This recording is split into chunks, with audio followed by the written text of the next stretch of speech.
Hello student and hello everyone. Today's topic is comparative anatomy of vertebrate skin. मैं प्रशांत कनौजे। आज हम study करेंगे comparative anatomy of vertebrate skin में frog, reptiles, birds और mammals के skin की कंपैरेटिव एनाटॉमी। स्किन का जो भाग होता है ये आउटर मोस्ट प्रोटेक्टिव कवरिंग का निर्माण करता है एनिमल के शरीर में।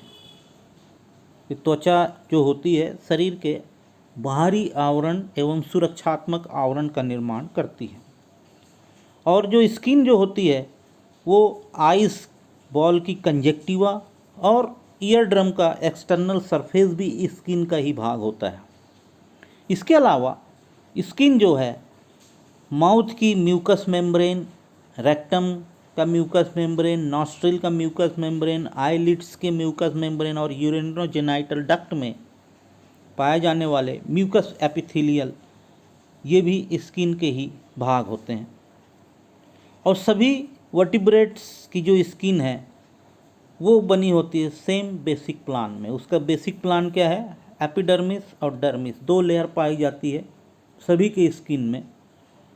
फर्स्ट ऊपर की लेयर एपिडर्मिस, उसके नीचे डर्मिस।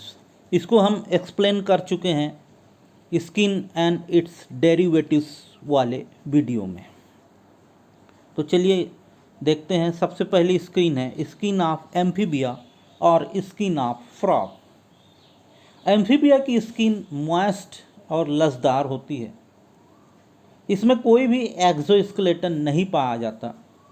यह दो स्तर की बनी होती है, एपिडर्मिस और डर्मिस। ये एपिडर्मिस है और ये डर्मिस है। एपिडर्मिस आउटर मोस्ट लेयर होती है। यह कई एपिडर्मल सेल्स की बनी होती है, जो कि बहुत सारे सेल्स की बनी होती है। बाहरी लेयर है एपिडर्मिस।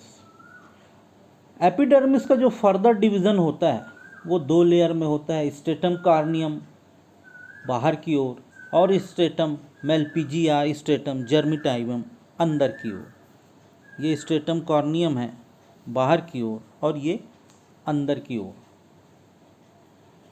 जो स्ट्रेटम कॉर्नियम होती है वो सिंगल सेल की बनी होती है। यह लेयर जो होती है नॉन लिविंग सेल्स की बनी होती है और समय समय पर बाहर निकाल दी जाती है। अंदर की लेयर स्ट्रेटम मेलपिजी कॉलुमेलर सेल्स की बनी होती है। नए सेल्स इसी लेयर से बनते हैं। बाहर की ओर जो नए सेल्स बनते हैं स्ट्रेटम जर्मिटाइवम या मेलपिजी से बनते हैं। डर्मिस त्वचा की आंतरिक लेयर होती है। इसमें दो लेयर होते हैं, स्ट्रेटम स्पॉन्जियोसम और स्ट्रेटम कॉम्पैक्टम। ये स्पॉन्जियोसम और ये कॉम्पैक्टम।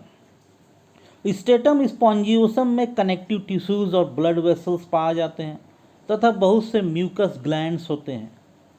The superficial part of this layer contain chromatophores. तो स्ट्रेटम जो स्पॉन्जियोसम होता है उसमें क्रोमेटोफोर्स ये पाए जाते हैं। ये क्या होता है? क्रोमेटोफोर्स कलर पिगमेंट सेल्स होते हैं।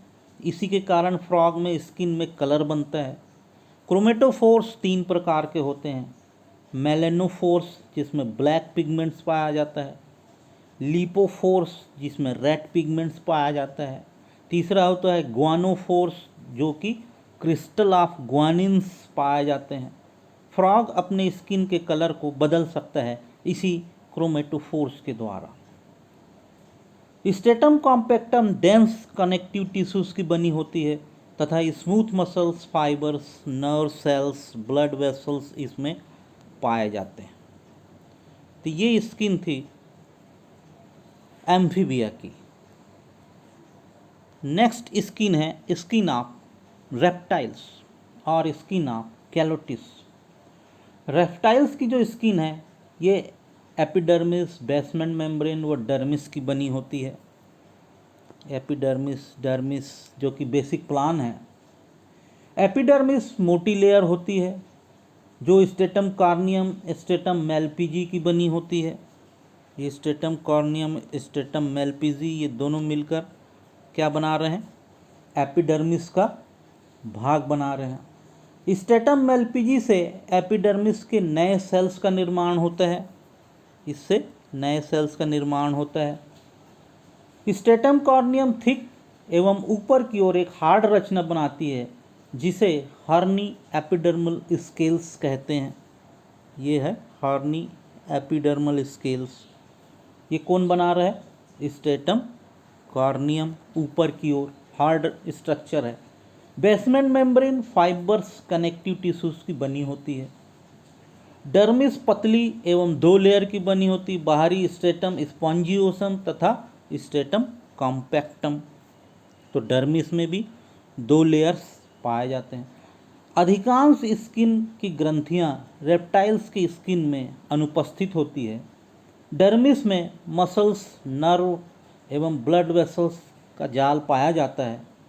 केवल एक ग्लैंड्स कैलोटिस में पाई जाती है और वो है फीमोरल ग्लैंड्स, जो कि मेल के थाई रीजन में होती है। तो इस प्रकार ये जो है स्किन थी, skin of reptiles. Next skin का हम डिस्क्रिप्शन लेते हैं, वो है स्किन ऑफ बर्ड्स। बर्ड्स की जो त्वचा होती है पतली होती है एवं सूखी होती है। स्किन में ग्लैंड्स नहीं पाए जाते। केवल यूरोपाइजियल ग्लैंड्स ही त्वचा में पाई जाती है। बर्ड्स की त्वचा 2 भाग में होता है, एपिडर्मिस और डर्मिस। एपिडर्मिस 3 लेयर की बनी होती है। एपिट्रिकियम यह बाहरी परत होती है। स्ट्रेटम कॉर्नियम बीच में। स्ट्रेटम मेलपिजी अंदर की ओर। ये स्ट्रेटम कॉर्नियम है जो बीच का भाग है। स्ट्रेटम मेलपिजियम है जो कि अंदर का भाग है। और एपिट्रिकियम जो है आउटर कवरिंग होती है। डर्मिस में nerve, connective tissues, blood vessels पाए जाते हैं और यह स्पॉन्जी लेयर होती है, कॉम्पैक्ट लेयर होती है, वैस्कुलर स्पॉन्जी लेयर्स होती है। डर्मिस के निचले स्तर पर फैट सेल्स का समूह पाया जाता है जो ऊर्जा प्रदान करता है। ये फैट सेल्स हैं। यहाँ पर इन्वॉल्वमेंट वॉलेंट्री मसल्स भी पाए जाते हैं, ब्लड वेसल्स पाए जाते हैं और ऊपर की ओर बार्स निकलते हैं। ये मेन कैरेक्टरिस्टिक फीचर्स है बर्ड्स का। तो ये है स्किन ऑफ बर्ड्स। अब लेते हैं skin of mammals. It is the most developed skin. Skin जो होती है पूरे बॉडी को कवर्ड करके रखती है। मैमल्स का 2 लेयर की बनी होती है, एपिडर्मिस और डर्मिस, जैसा कि सभी एनिमल में हम देख चुके हैं। इसमें the integument also contain several structure derive from it. They are include hairs, claws, nails and glands like sweet gland, sebaceous gland, mammary glands, perineal glands and meibomian glands. ये सब जो है स्किन के भाग हैं। एपिडर्मिस का अगर अपन structure लेते हैं तो ये आउटर मोस्ट कवरिंग होती है मैमल्स के त्वचा की और ये जो होती है 4 डिस्टिंक्ट लेयर की बनी होती है, जिसमें stratum corneum, stratum lucidum, stratum granulosum और स्ट्रेटम मेलपिजी। स्ट्रेटम कॉर्नियम पहला, स्ट्रेटम ल्यूसिडियम दूसरा, स्ट्रेटम ग्रैन्युलोसम तीसरा और स्ट्रेटम मेलपिजी और स्ट्रेटम जर्मिटाइवम ये चौथा। ये 4 लेयर मिलकर बना रहे हैं एपिडर्मिस का भाग।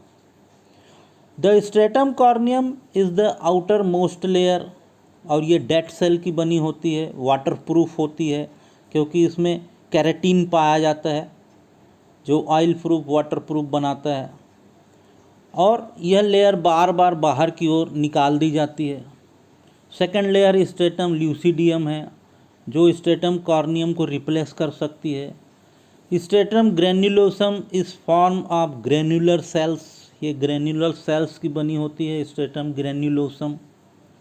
और स्ट्रेटम मेलपिजी जो है इनर मोस्ट लेयर होती है और ये एक्टिवली डिवाइडिंग सेल्स से बनती है।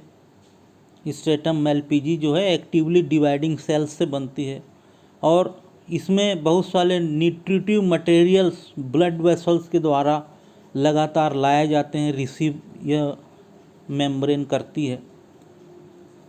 इस प्रकार ये एपिडर्मिस का भाग मैमल्स में बनता है। उसके बाद आता है डर्मिस का। डर्मिस जो होती है इलास्टिक होती है, इसकी जो प्रकृति होती है नरम होती, मुलायम होती, लचीली होती, कनेक्टिव टिश्यूज़ और फाइबर्स का बना होता है। इसमें मसल्स भी पाए जाते हैं। यहाँ पर देखेंगे आप, नर्व फाइबर्स पाए जा रहे हैं, कनेक्टिव टिश्यूज़ पाए जा रहे हैं, फैट सेल्स पाए जा रहे हैं, मसल्स भी पाया जाता है डर्मिस में। तो ये एडवांस स्ट्रक्चर है मैमल्स के स्किन का। और इसमें dermis also contain integumental glands, root of hairs यहाँ पर पाए जाते हैं।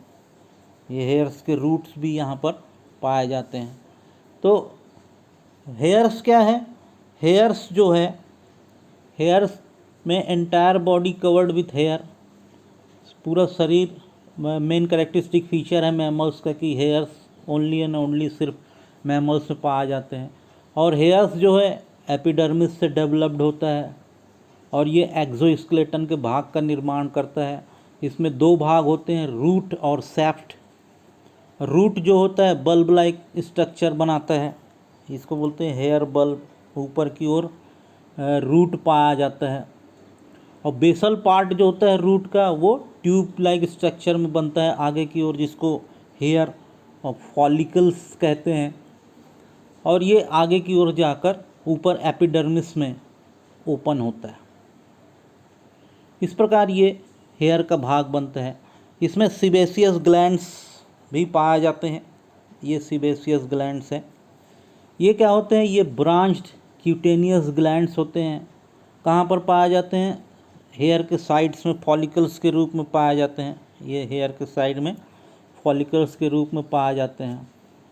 It is derive by the out pushing of hair follicles. ये हेयर फॉलिकल्स के बाहर की ओर ग्रोथ करने से डिराइव्ड होते हैं। और हेयर फॉलिकल्स के डक्ट में ये ओपन होते हैं। ये सिक्रीट करते हैं ग्लैंड कॉल्ड सीबम। ये क्या करता है? ये ग्लैंड्स क्या करते हैं? इनका क्या कार्य है? हेयर को ऑयली और वाटरप्रूफ बनाता है।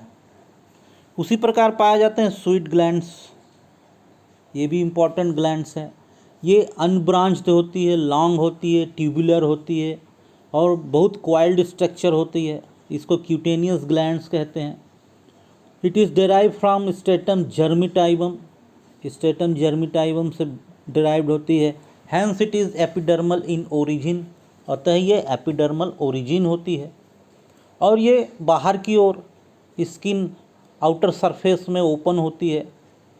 ये नाइट्रोजिनस वेस्ट प्रोडक्ट को बाहर की ओर निकालती है जो ब्लड से आता है, और पसीने को भी बाहर निकालती है, स्वेट को भी बाहर निकालती है।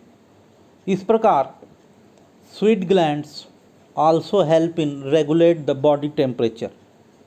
शरीर के तापमान को बनाने में मदद करती है।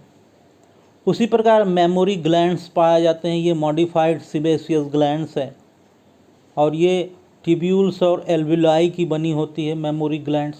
इसमें किसके द्वारा? मिल्क सिक्रीट होता है। उसी प्रकार पेरिनीलियल ग्लैंड्स भी मैमल्स की स्किन में पाए जाते हैं। ये भी मॉडिफाइड सीबेसियस ग्लैंड्स है। ये पाई जाती है एनस के पास वाली स्किन के चारों तरफ, और पेरिनीलियल पाउच में ये ओपन होती है। और ये स्पेशल टाइप के गंध के लिए जो रैबिट से निकलती है उसके लिए रिस्पॉन्सिबल होती है। उसी प्रकार नेक्स्ट ग्लैंड्स पाई जाती है मेमोबियन ग्लैंड्स। ये भी सीबेसियस ग्लैंड की मॉडिफाइड ग्लैंड्स है और ये पाई जाती है आईलिड के पास में। It is located below the eyelid in the corner of eyes. और ये एक प्रकार का ऑयल सिक्रीट्स करती है जो कॉर्निया को लुब्रिकेट्स करती है। तो इस प्रकार ये स्ट्रक्चर था मैमल्स के स्किन का। तो आज हमने इस प्रेजेंटेशन के माध्यम से comparative anatomy of vertebrates skin का अध्ययन किया। आशा है आपको ये चैप्टर समझ में आया होगा। Thanks for watching. Thank you.